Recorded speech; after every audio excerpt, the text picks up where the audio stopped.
नकली युधिष्ठिर। प्रस्तुत है पंचतंत्र की दूसरी कहानी।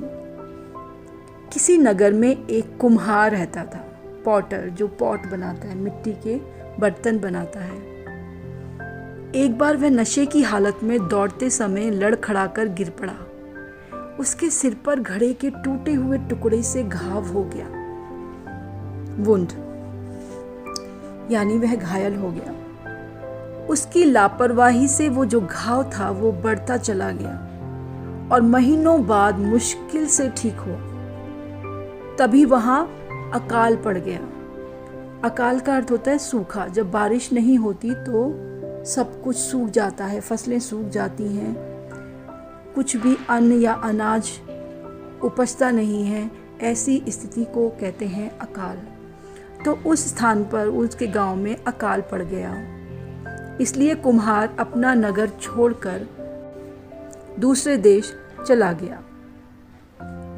भटकता भटकता एक दिन वह अपनी जीविका की आशा में, यानी कि कुछ कमाने की आशा में, राजा के दरबार जा पहुंचा। उसके माथे पर चोट का गहरा निशान देखकर राजा ने सोचा, यह अवश्य ही कोई बहुत बहादुर व्यक्ति है। इसके माथे पर इतना बड़ा घाव, अवश्य ही इसने युद्ध में भाग लिया होगा और जिसमें यह वीरता पूर्वक लड़ा होगा और इसे ये घाव हो गया होगा। तो ऐसा राजा ने मन में सोचा। तो राजा ने बिना उससे कुछ पूछे अपनी सेना में उसे एक अच्छा पद दे दिया। उसे राजा से इतना मान सम्मान पाते देखकर जो दूसरे राज दरबार के लोग थे वो उससे चिढ़ने लगे। एक बार राजा को युद्ध की तैयारी करनी पड़ी। जब सारे योद्धा लड़ाई के लिए तैयार हो रहे थे तो राजा ने सोच में पड़े उस कुम्हार से अकेले में कुछ पूछा, भद्र, तुम्हारा नाम क्या है और तुम्हारे सिर पर यह घाव किस युद्ध में लगा था? कुम्हार ने कहा, महाराज, मेरे माथे पर घाव किसी युद्ध में अस्त्र शस्त्र से नहीं, बल्कि एक बार नशे में मिट्टी के घड़े पर गिर जाने के कारण हुआ था। मैं कुम्हार हूँ, मिट्टी के बर्तन बनाता हूँ। मेरा नाम युधिष्ठिर है। राजा को अपने किए पर बड़ी शर्म आई। इसके कारण वह अपने कितने ही शूरवीर योद्धाओं की उपेक्षा करता रहा था, उनका अपमान करता रहा था और इस व्यक्ति को बहुत ज्यादा सम्मान देता रहा था। राजा ने उसे तुरंत सेना से निकाल दिया। इस कहानी से हमें यह शिक्षा मिलती है कि किसी के बाहरी व्यक्तित्व से प्रभावित नहीं होना चाहिए। उससे बात करके उसके बारे में जानकारी एकत्रित करने के बाद ही उसे उचित सम्मान, उचित पद देना चाहिए। व्यक्ति की कुशलता और क्षमता के आधार पर ही उसे सम्मान और पद देना चाहिए। धन्यवाद।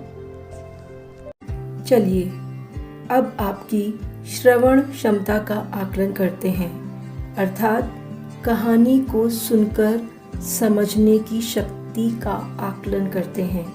आपसे 5 प्रश्न पूछे जाएंगे जिनके उत्तर आपको अभी देने हैं। आप कहानी दोबारा नहीं सुनेंगे। प्रश्न 1, कुम्हार को किस कारण अपना देश छोड़ना पड़ा? कुम्हार को किस कारण अपना देश छोड़ना पड़ा? प्रश्न 2, कुम्हार के चेहरे पर चोट का निशान कैसे बना? कुम्हार के चेहरे पर चोट का निशान कैसे बना? प्रश्न 3, राजा ने कुम्हार को किस विभाग में पद दिया। मैं फिर दोहराती हूँ। राजा ने कुम्हार को किस विभाग में पद दिया। राजा ने, प्रश्न 4, राजा ने क्या गलती की थी। राजा ने क्या गलती की थी। प्रश्न 5, किसी व्यक्ति को किस आधार पर पद देना चाहिए। मैं फिर दोहराती हूँ। किसी व्यक्ति को किस आधार पर पद देना चाहिए। यदि आप पांचों प्रश्न के उत्तर देते हैं तो आपकी श्रवण क्षमता अति उत्तम है, और यदि आप 3 से कम देते हैं तो आपको अभ्यास करने की आवश्यकता है। आशा करती हूँ कि इन कहानियों के माध्यम से आपका मनोरंजन भी होगा और अभ्यास भी। जी हाँ, अभ्यास भी। धन्यवाद।